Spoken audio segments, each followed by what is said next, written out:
आगे बढ़ने से पहले मैं हिंदी में थोड़ा इस कहानी के बारे में आपको बताना उचित समझता हूँ और कुछ कुछ अंग्रेजी भी बीच में बोलूँगा, so that you can link the two, Hindi and English. There are basically three characters in this story. One is the storyteller, the boy himself, Franz. The second is the headmaster. The name of the headmaster is Mr. Hamel. And the third is Hauser, the blacksmith. ये तीन मुख्य पात्र हैं. And the story goes that Franz goes around to school. वो अपने school के लिए निकलता है. On the way रास्ते में उसे कुछ लोग नोटिस बोर्ड पढ़ते हुए दिखते हैं. And he wonders what's happening. उसे आश्चर्य होता है कि क्या बात है, नोटिस बोर्ड के आसपास इतनी भीड़ क्यों है. And then he starts thinking, relating what he had heard earlier. हो सकता है इस नोटिस बोर्ड में कुछ मिलिट्री आदेश हो सकता है जो हर साल होता रहा है कि हम लोग हार गए, ऐसी कोई खबर हो सकता है कुछ मिलिट्री के रिक्रूटमेंट के बारे में सूचना हो. So he started, wondering and then moved about to his school. And he started looking left and right also, enjoying the beauty of the school campus as he reached the school. जब school पहुंचा तो जो छोटा सा school था उसके campus का भी उसने एक दृश्य देखा. चिड़िया चहचहा रही हैं, पेड़ की बेलें चढ़ रही हैं, कुछ शोर भी हो रहा है. जो डेस्क का उठने पटकने का जो शोर क्लासरूम के अंदर होता है वो भी आ रहा है. ऐसा उसने महसूस किया. लेकिन as he reached the school after leaving behind the notice board place, he found that all is quiet in the school. उसको लगा स्कूल पूरा शांत इतना क्यों है, आखिर क्या बात है कि आज स्कूल शांत है. He peeped into the classroom. उसने क्लासरूम में झांका और देखा कि उनके master mister हैमल, who was otherwise a very tough man, wielding a lathi, a stick on his beneath his shoulder, जो हमेशा एक लकड़ी पकड़ के, भारी लकड़ी पकड़ के घूमते थे बच्चों को पिटाई करने के लिए, वो एक जगह बैठे हुए थे. क्लास में बच्चे भी बैठे थे, सब कुछ शांत था, डेस्क की आवाज़ भी नहीं आ रही थी और साथ ही पीछे कुछ बुजुर्ग लोग भी बैठे हुए थे. Among those elderly people he found the ex-mayor, the ex-postmaster and so on and so forth, and even Hauser, that blacksmith who was sitting with his thick specs, अपने मोटे चश्मे के साथ वो भी वहाँ बैठा हुआ था. अपने पैर के ऊपर प्राइमर रखा हुआ. He had kept a primer on his legs and then over it was his specs and then was wearing also. So something looked funny and he felt कि क्या इतवार तो नहीं है, today is not Sunday, but the silence here is something like Sunday.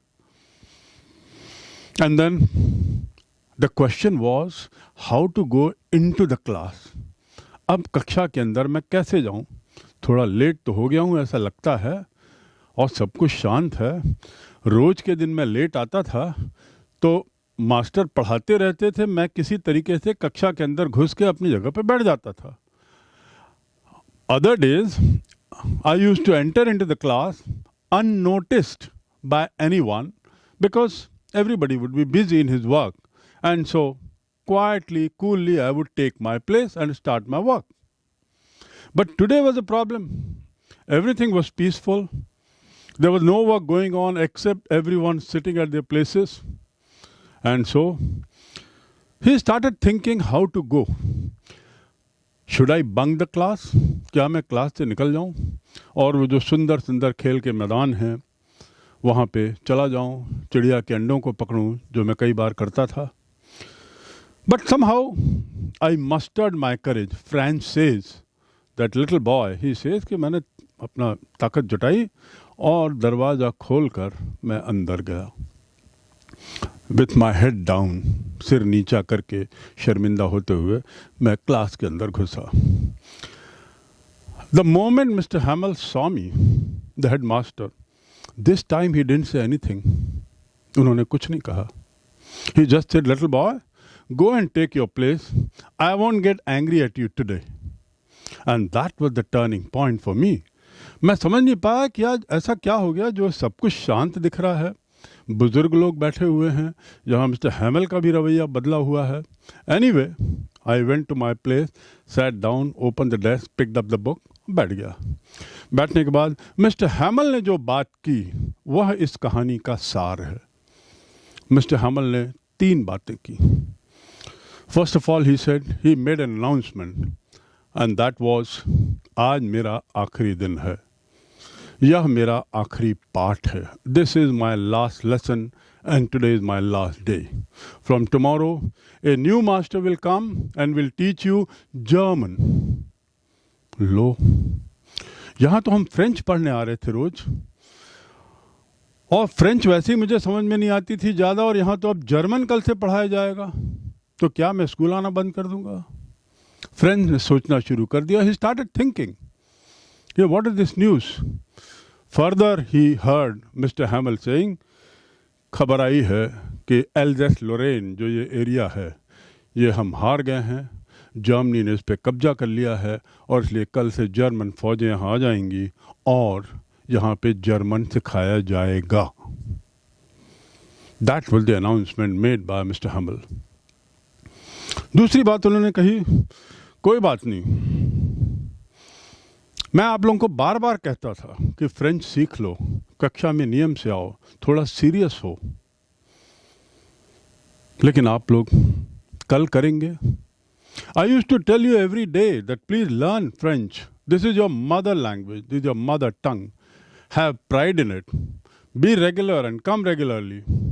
But somehow ये जो French और बाकी जो एल्जेस लोरेन के लोग हैं, उनकी आदत की तरह टालने की बात कि कल करेंगे. We'll do it tomorrow. Of course, I am also responsible for this. Mr. Hamel went on to say, उन्होंने आगे कहा, मैं भी जिम्मेदार हूँ. मैं भी कई बार आप लोगों को छुट्टी दे देता था. मछली मारने के लिए जब मैं चला जाता था तो आप लोगों को छुट्टी दे देता था. So this Mr. Hamel also repenting and blaming himself also for the poor understanding and knowledge of French among the students who had come. It appeared that they all took it very lightly. उन्होंने सबने हल्का लिया था. और आज Mr. Hamel said, now today the French will be gone. Then he gave a message. Dear children, अपनी मातृभाषा से प्यार करना. French is your mother tongue. That's a great language. बहुत रैशनल और वैज्ञानिक भाषा है. और अपनी भाषा से मोह यदि करते हैं तो जेल से भी निकलने की चाबी मिल जाती है. In case you love your language, you love your mother tongue, it is a key to get out of the prison also. The third thing he did was, Mr. Hamel said कि चलिए अब पढ़ाई जारी रखते हैं. We will not stop here. आज जो मुझे करना है मैं पढ़ाऊँगा. उन्होंने एक के बाद एक हिस्ट्री की पुस्तक पढ़ाई, फिर उसके बाद कुछ गणित भी पढ़ाया और पढ़ाने लगे. He completed his work. ये सब हैंस कह रहा है. This is all is the observation of Hans. He says he completed his work. But today when he was doing all this, Mr. Hamel looked to be very different. Looked very polite. और आज मुझे उनकी सब बातें भी समझ में आने लगी. कल तक जो इतने कड़क मास्टर लगते थे और डर लगता था और उनकी कुछ बात समझ में नहीं आती, आज सब समझ में आ रही थी. Maybe because I was paying great concentration to what he was talking. काश मैं ऐसे ही concentration रोज रखता. कल तक जो मिस्टर हैमल जिनको मैं नफरत करता था, आज अचानक मुझे उनसे बड़ा स्नेह होने लगा. Hans started wondering. Today there's a total change in my attitude toward my headmaster, in my attitude towards things around. Till the other day, the thing that I used to hate, I'm loving it. ये जो भारी भारी पुस्तकें रोज लाना बड़ा बोझ लगता था, आज मुझे ऐसा लग रहा है इन किताबों के साथ मैं परमानेंटली रहूं. These heavy books that I used to carry every day with hate, today I felt I love them. I will not part with them. यानी जो भी हो रहा था आज मुझे उसका उल्टा महसूस हो रहा था. और उसका कारण क्या था? क्योंकि मिस्टर हैमल का आज लास्ट डे था. वह हेडमास्टर जिसने 40 साल से यहाँ पढ़ाया था, उसको विदाई देने के लिए यहाँ पर बुजुर्ग लोग भी आए हुए थे, एक्स मेयर भी आया हुआ था, and so on and so fourth. After all this was over, ये सब समाप्त हो गया, तब मिस्टर हैमल अपनी जगह से खड़े हुए, ये समझाने के बाद, ये 3 बातें करने के बाद, और उसके बाद ब्लैक बोर्ड की ओर मुड़े, एक चौक का टुकड़ा उठाया और उन्होंने वहाँ बड़े अक्षरों में, अपने सुंदर अक्षरों में लिख दिया, फ्रांस अमर रहे। दूसरे शब्दों में, अपने अंतिम दिन भी फ्रांस कहता है, मेरे हेडमास्टर अपने देश प्रेम को नहीं भूले थे, अपनी भाषा को नहीं भूले थे, और वो जो जगह थी जहां पर उन्होंने 40 साल निकाले थे, उसको वो एक एक करके देख रहे थे। He was looking at everything, observing those things that he had seen for the last 40 years. Most of the things had remained the same, except for probably trees had grown and the finish of the table had become smooth. लगातार रगड़ाई के कारण table कुर्सियों की जो का चिकनापन है वो अच्छा बन गया था, ऐसा फ्रेंच का कहना था। और उसके बाद जब उन्होंने लिखा, हेडमास्टर फिर अपने कक्षा की ओर मुड़े और उन्होंने फिर वही बातें की जिसमें देश प्रेम की भावना थी, राष्ट्र प्रेम की भावना थी, और साथ ही उन्होंने कहा, बच्चों आज ये मेरा आखिरी दिन है, this is my last lesson, this is my last day. और ऐसा कहकर उन्होंने फिर बच्चों को कहा, अब डिस्पर्स हो जाएं। इस कहानी के टर्निंग पॉइंट्स क्या क्या हैं, ये कहानी की खासियत क्या है? टर्निंग पॉइंट की यदि बात करें तो सबसे पहला turning point, Hans walking fast to the school and looks at the notice board. जब वो नोटिस बोर्ड देखता है स्कूल जाते हुए, तो उसके मन में जो विचार आते हैं वह पहला turning point. Second, Hans reaches the school and thereafter he sees something different, unusual, not like the other days, but like Sunday. मानो इतवार हो ऐसा उसको दिन दिखाई देता है। थर्ड, जब वो कक्षा का दृश्य देखता है तो कुछ अलग दिखता है। When he looks at the classroom, inside the classroom, he finds it different. बूढ़े लोग बैठे हुए, सब लोग शांत, मिस्टर हैमल अपनी कड़क लकड़ी के साथ भी बैठे हुए, आवाज कुछ नहीं, सब शांत। Fourth,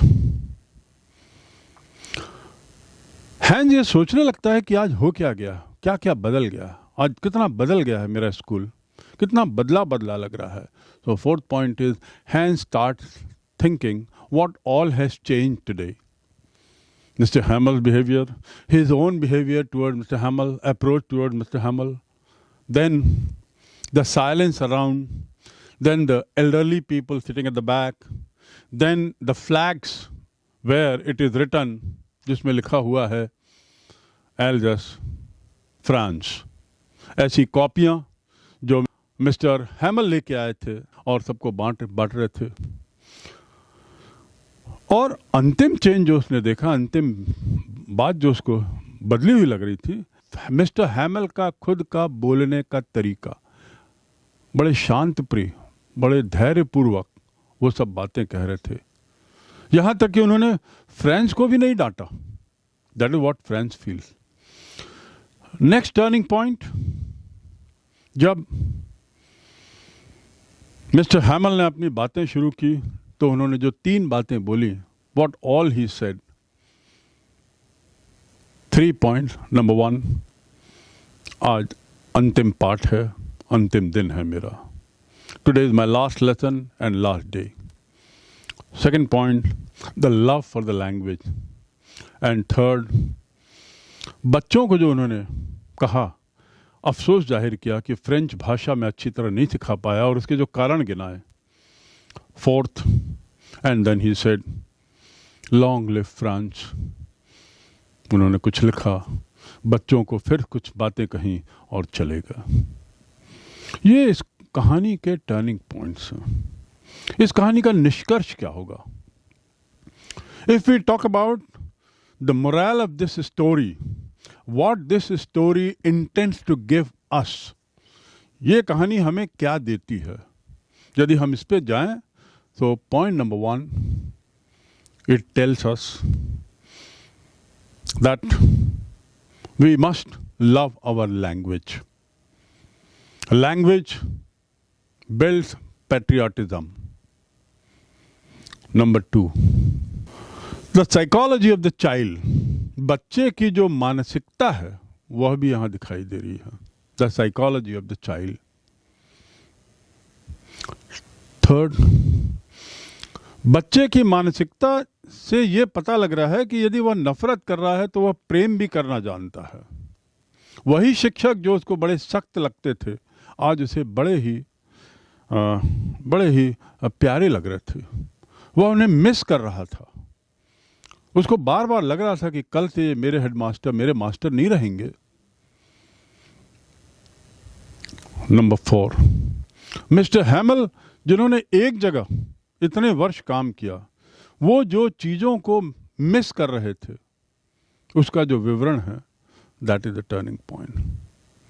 and last but not the least, कि युद्ध में क्या क्या बदल जाता है.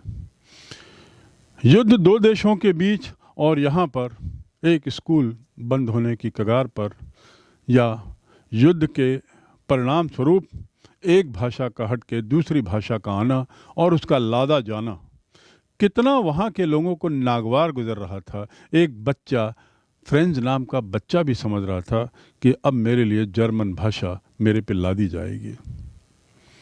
So this is all about this story in brief.